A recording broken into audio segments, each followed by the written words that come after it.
Di awal film, diperlihatkan aktivitas di sebuah pondok pesantren waktu subuh. Semua santri sedang ke masjid untuk sholat. Kemudian setelahnya, saat akan melaksanakan kegiatan mengaji, salah satu santri yaitu Lina, pergi ke kamar untuk mengambil Al-Qurannya yang ketinggalan, tapi malah ketiduran karena mengantuk. Padahal, semua teman sekelasnya ikut kegiatan tersebut. Setelah itu, Bu Ayu, guru mereka mengumpulkan semuanya dan memberi hukuman kerja bakti membersihkan seluruh area karena salah satu anggota kelas tidak ikut mengaji. Mau tidak mau, mereka semua harus menurut walaupun kesal kepada Lina yang jadi penyebab mereka semua dihukum. Ketika sedang menjalani hukuman, Lina dan temannya, Rani, bersih-bersih di sebuah ruangan sambil bercanda. Lalu seorang santri bernama Robi masuk bersama teman-temannya yang kesal dengan Lina. Melihat Lina masih bisa bercanda dan tertawa dalam situasi seperti itu, Robi makin kesal dan menyuruh yang lain untuk pergi agar Lina yang menjalani hukuman sendirian. Rani mencoba memberi pengertian kepada Robi kalau Lina adalah santri yang baru sebulan tinggal di pondok jadi masih perlu adaptasi. Robi tidak peduli karena Lina sudah bolak-balik melanggar aturan dan mereka semua yang kena akibatnya.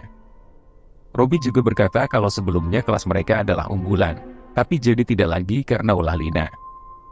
Robi juga mengatakan kalau bagi santri yang bisa mondok di sana karena beasiswa atau ortunya kaya, sebuah hukuman semacam itu tidak terlalu berarti. Namun untuk santri-santri lain yang kondisinya tidak seperti itu, sebuah hukuman bisa sangat berpengaruh terhadap nilai mereka. Lalu Robi dengan yang lain pergi dari sana, kecuali Rani yang pilih tetap menjalani hukuman bersama Lina. Suatu hari, di saat hari kunjungan ortu ke pondok, Lina yang manja dijenguk oleh ibunya, Dwi. Walaupun Lina mengeluh tidak betah, Dwi dengan lembut menyemangatinya agar terus belajar adaptasi sambil bilang akan bujuk ayahnya agar Lina tidak di pondok lagi. Sementara di dekat mereka, Robi yang juga dijenguk oleh ortunya, sedang dimarahi dengan keras oleh ayahnya karena ada laporan mendapat hukuman di rapornya. Ketika itu, Robi melihat ke Lina dengan sangat kesal. Malam harinya di rumah, Dwi yang habis menjenguk Lina cerita ke Sabta, ayahnya Lina, kalau Lina tidak betah. Dwi juga membujuk apa sebaiknya Lina pulang saja.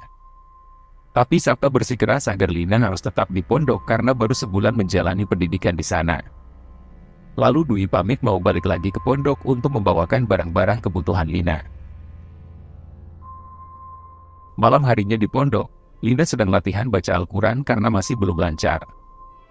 Rani yang sekamar mau mengaji di masjid dan pergi duluan, sementara Lina bilang akan menyusulnya setelah siap-siap.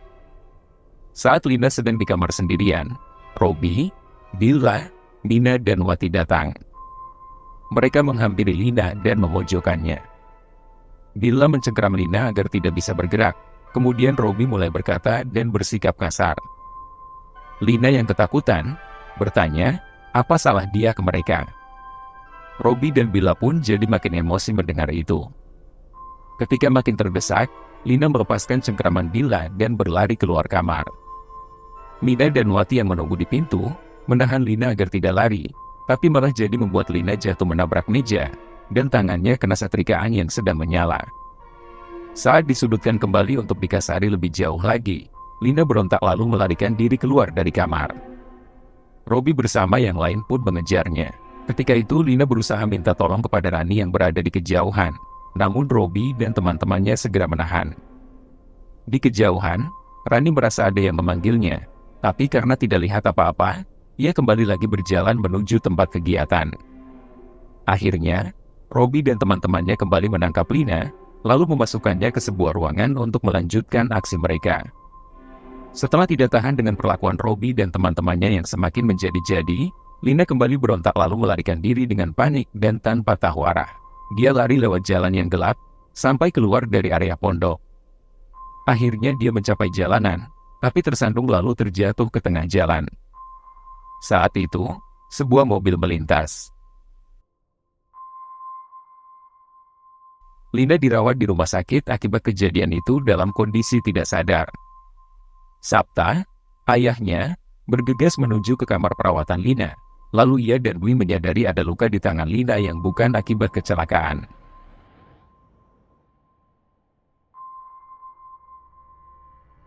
Sabta keluar dari kamar perawatan, lalu ngomel-ngomel ke pimpinan pondok dan para pengajar yang membawa Lina ke rumah sakit karena mereka dianggap lalai sehingga hal ini terjadi. Lalu Sabta pun mengusir mereka.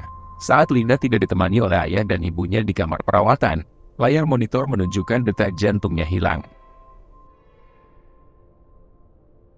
Seminggu kemudian di pondok, terlihat situasi sehari-hari para santri yang berjalan normal. Rani, Robi dan Bila sedang mengambil jemuran. Saat Rani menarik selembar kain yang sedang dijemur, tiba-tiba Lina yang berwajah pucat sambil tersenyum muncul di baliknya. Lina pun menyapanya dengan mengucap salam, dan Rani menyambut kemudian memeluknya. Di ruang guru, para pengajar berdebat. Pengajar bernama Pak Gandhi dan Pak Fajar berpendapat untuk mengusut kejadian yang menimpa Lina. Tapi Bu Ayu yang lebih senior dari pengajar lain, tidak sependapat dan lebih mengutamakan menjaga reputasi pondok, dengan menjalankan pengawasan yang lebih ketat supaya tidak terjadi lagi kejadian semacam ini. Suatu malam, semua santri mengaji di masjid. Saat Bu Ayu mengawasi dari pinggir ruangan, ia melihat Lina, yang membalasnya dengan tatapan tajam. Tiba-tiba, Bu Ayu mendengar Lina berbisik mengucap salam. Bu Ayu yang kaget berbalik dan Bu Indi ada di sampingnya. Mereka pun pergi dari sana. Di suatu kesempatan, Rani mengajak Lina bicara tentang apa yang sebenarnya terjadi waktu itu. Tapi Lina cuma bilang agar Rani santai saja karena semua ada balasannya. Suatu ketika, Robi dan Wati mendapat tugas patroli area pondok. Robi bilang ke Wati agar berpuncar saja supaya tugas mereka cepat selesai. Walaupun takut, akhirnya Wati menuruti. Saat Robi memeriksa toilet, tiba-tiba pintu salah satu toilet digedor dengan kencang. Namun saat dibuka tidak ada seorang pun di dalamnya. Robi melanjutkan patroli lalu mencari Wati. Waktu ketemu, Wati yang membelakangi Robi diam saja saat dipanggil, malah masuk ke sebuah ruangan. Robi menyusulnya sambil terus memanggil Wati yang diam saja. Tiba-tiba Wati berbalik dengan wajah seram karena kerasukan. Robi lari dari sana ke pondok para pengajar, lalu menggundur pintu semua. Tiba-tiba Wati yang sedang kerasukan sudah ada di belakangnya. Wajah Wati berubah, jadi Lina, tapi seram, sambil terus mengucapkan, balasan dari kejahatan adalah kejahatan yang serupa. Pak Gandhi yang keluar dari kamar, langsung coba menarik Wati dari Robi, tapi malah dihempaskan. Waktu Wati mencengkeram, Pak Gandhi pegang jidatnya lalu mengucap doa-doa. Bu Ayu dan Bu Indi yang baru datang ikut membantu. Akhirnya, iblis keluar dari Wati setelah disembur air doa oleh Pak Gandhi.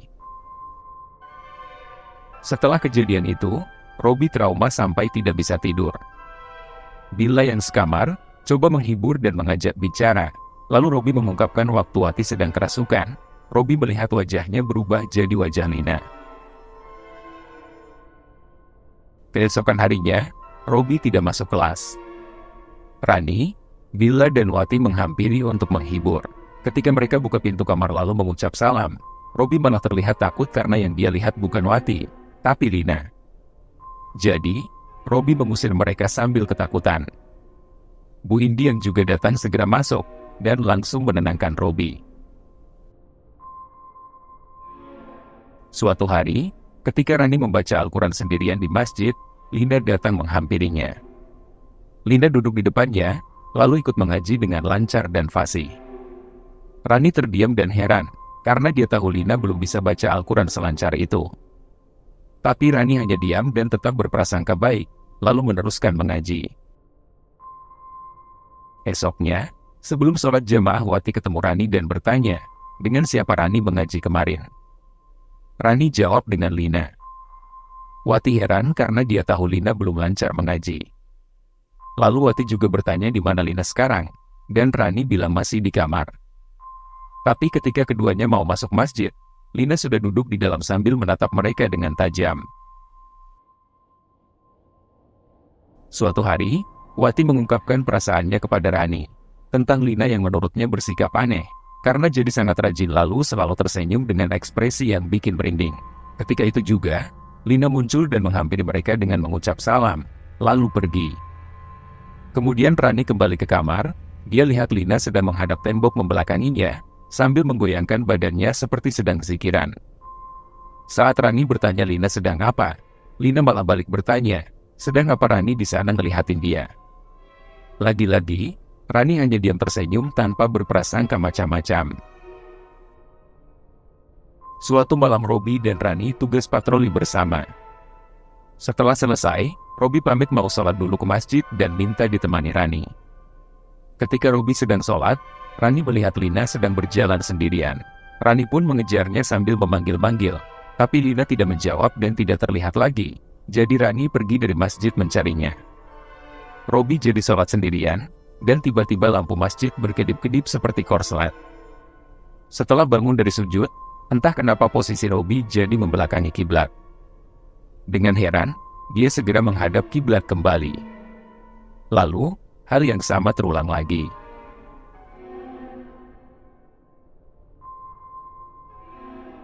Sementara itu, Rani masih mengikuti Lina yang terlihat berjalan sendiri tapi tidak merespon walaupun dipanggil-panggil. Robi yang mulai ketakutan, terus menjalani salatnya. Dan ketika mengucap salam terakhir, tiba-tiba Lina ada di sampingnya. Rani yang mendengar suara teriakan di masjid, langsung bergegas ke sana. Namun sesampainya di sana, Robi sedang bersujud membelakangi kiblat, dan tidak merespon saat dipanggil. Lalu Rani memeriksa, dan mendapati Robi tergeletak tak bernyawa dengan wajah membiru. Setelah kepergian Robi, Wati mengajak Rani tidur di kamarnya bersama Bila, dan Rani menuruti karena mulai merasakan kekhawatiran tentang keanehan Lina, seperti yang pernah diungkapkan Wati. Malam harinya Rani tidur di ranjang atas, namun tidak langsung nyenyak dengan cepat. Sambil tiduran dan mengantuk, Rani membuka tutup mata dan melihat Bila yang sudah nyenyak di ranjangnya. Dalam kondisi mengantuk, saat ia membuka mata, tiba-tiba Rani melihat bagian bawah ranjang Lina. Dia juga sudah berada kembali di kamarnya yang bersama Lina. Dia pun kaget sekaligus bingung, dan melihat sekitar. Tiba-tiba Lina yang ada di ranjang atas, menurunkan kakinya, lalu mulai turun dari ranjangnya di atas. Rani yang takut buru-buru membelakangi Lina, dan tidak menanggapi saat Lina memanggil-manggilnya. Ketika dia berbalik, Lina sudah tidak ada di kamar. Jadi, Rani beranjak dari ranjang untuk mencari Lina. Bila terbangun, lalu menyadari Rani tidak ada di kamarnya. Dia segera membangunkan Wati untuk mencari Rani. Mereka berdua keluar kamar, dan mencari Rani. Lalu ketika mengecek ke kamar Rani dan Lina, Bila dan Wati tidak menemukan keduanya. Mereka pun lanjut mencari ke sekeliling area pondok mencari Rani, dan ketika memasuki sebuah ruangan, tiba-tiba Bila tidak lagi bersama Wati yang tadi selalu ada di sampingnya. Bila panik sambil terus mencari Wati, dan terdengar suara Lina mengucap salam. Jadi, Bila pun mencari-cari asal suara tersebut. Lalu, mendadak Lina seram muncul di depannya, sehingga Bila ketakutan dan menutup wajahnya. Seketika itu juga Rani sudah ada di depan Bila dan berusaha menenangkannya yang sedang ketakutan. Rani bilang akan mencari Wati, dan menyuruh Bila minta bantuan ke Pak Gandhi. Wati yang terpisah dengan Bila, berjalan sendirian, mendadak obor di sepanjang jalanan yang dilaluinya mati. Di tengah kegelapan, Wati mendengar suara Lina, dan Lina yang seram muncul. Wati pun langsung lari sekencang-kencangnya dan langsung masuk ke masjid saat melewatinya. Dia melihat di masjid ramai santri sedang sholat. Wati sempat tenang sejenak, tapi mulai sadar ada yang aneh. Semuanya sholat dengan gerakan cepat yang tak wajar. Sampai di akhir sholat, semuanya menoleh dan menatap tajam ke Wati bersama. Lalu sebuah kain terbang dan menerjang Wati. Rani yang mendengar teriakan, segera ke masjid dan menemukan Wati. Mereka pun bergegas menyusul Bila yang sedang minta bantuan Pak Gandhi. Bila sampai di pondok Pak Gandhi lalu menggedor-gedor pintunya dengan panik. Pintu pun terbuka karena tidak dikunci, dan Bila melihat Pak Gandhi sedang tidur. Dia memanggil-manggil, tapi Pak Gandhi tidak terbangun. Tiba-tiba Pak Gandhi menghilang setelah Bila menoleh. Mendadak, lampu mati jadi Bila mau keluar karena takut. Tapi pintu tertutup sendiri dan terkunci. Bila yang teriak minta tolong, mendengar suara Lina mengucap salam. Kemudian dari kegelapan, Bila ditarik lalu menghilang dari pandangan. Rani dan Wati yang baru sampai di Pondok Pak Gandhi segera menggedor-gedor, tapi pintu terbuka karena tidak dikunci. Mereka tidak menemukan Bila di sana. Di saat yang bersamaan, Bu Ayu dan Bu Indi juga terbangun karena mendengar suara-suara berisik karena 3 santri tersebut. Mereka pun keluar kamar untuk memeriksa sekitar. Lalu ketika sampai ke masjid, situasi sudah ramai dan mereka menemukan Bila dengan posisi sujud membelakangi kiblat, dengan wajah membiru sudah tak bernyawa. Rani dan Wati yang baru sampai, tak bisa berkata-kata. Lalu, Rani melihat ke jendela masjid. Lina di sana sedang menatap tajam ke arahnya sambil tersenyum. Rani dan Wati menghampiri Pak Gandhi dan Pak Fajar. Rani mengungkapkan kalau ini semua disebabkan Lina, setelah semua yang disaksikannya. Semua santri pun diminta berkumpul di masjid. Sementara Pak Gandhi dan Pak Fajar mencari Lina. Terlihat di rumah Lina, Dwi menerima telepon, lalu ekspresi wajahnya kaget. Di pondok, semua santri tidur di masjid. Rani masih melek sambil tiduran. Seorang santri yang tidur di sampingnya, berbalik, dan dia terlihat sebagai Lina seram yang tersenyum ke Rani. Tapi pas Rani menoleh, ternyata itu Wati yang terbangun lalu minta ditemani ke toilet. Wati masuk ke toilet, sementara Rani menunggu di luar. Saat di dalam bilik toilet, Wati mendengar suara pintu bilik di sebelahnya. Wati kira itu Rani dan bertanya, tapi tidak ada jawaban. Di luar, Rani tiba-tiba melihat Wati pergi ke arah kebun. Rani memanggil dan mengikutinya. Wati berhenti dan terdiam di depan 2 pohon besar, tapi tidak berbalik walaupun Rani memanggilnya. Saat Rani menghampirinya, tiba-tiba Wati yang tadi di toilet muncul di belakangnya. Dia pun berbalik dan yang dia ikuti dari tadi adalah Lina yang sekarang jadi seram.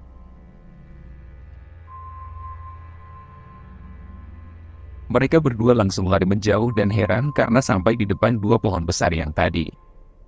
Kaki Wati ditarik Lina seram sampai jatuh, tapi Pak Gandhi dan Pak Fajar yang tiba di sana langsung menolong Wati.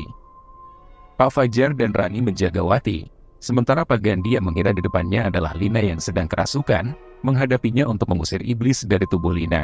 Ketika ditanya siapa dia sebenarnya oleh Pak Gandhi, Lina seram menjawab kalau dia hadir di sana karena dipanggil untuk menghukum orang-orang zalim.